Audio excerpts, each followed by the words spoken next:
Guys હું સવારે ઊભો થઈને નાઈને ધોઈને ચા નાસ્તો કરીને જવાનું તો મારા કાકાના લગ્નમાં.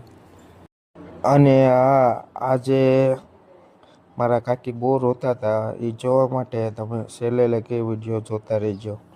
પછી હું નીકળી ગયો બહાર કપડાં તમને સારા લાગે તો લાઈક કરજો, ફોલો કરવાનું ભૂલતા નહીં. પછી હું નીકળી ગયો મારા કાકાના લગ્નમાં. અમારે ગાડીમાં જવાનું હતું એટલે કંઈ વાર નથી, અમારે ગાડી આવી ગઈ હતી.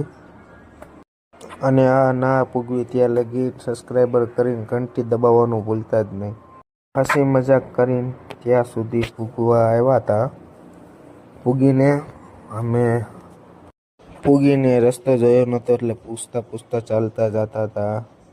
પછી અમને મંડપ દેખાઈ ગયો. અમે પહોંચીને અમારા કાકા પાસે બેઠા, પાણી ચા પીવરાવી અને મારા કાકાના હંધાઈ બહુ મજા લેતા હતા. હંધાઈ બોલતા હતા કે રહેવા દે, લગ્ન ઘરમાં હજી તારી પાસે ટાઈમ છે. એવી રીતના મજા લેતા હતા મારા કાકાની. હંધાવે બહુ આનંદ કર્યો. પછી પોગી ગયા ડીજેમાં અને અમારા વાળાનો ડાન્સ જોવો.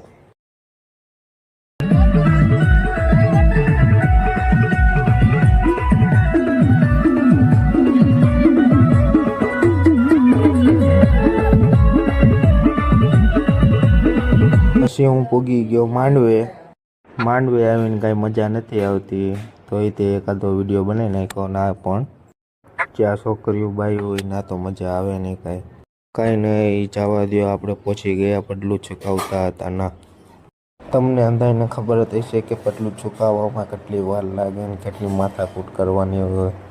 પછી સીન આવશે મારા કાકીનો. તમે અંધાઈ ઇંતજાર કરતા હતા. એ આવી ગયો ટાઈમ, વિદાય કરવાનો ટાઈમ હોય ત્યારે તો રોતા જ હોય ને.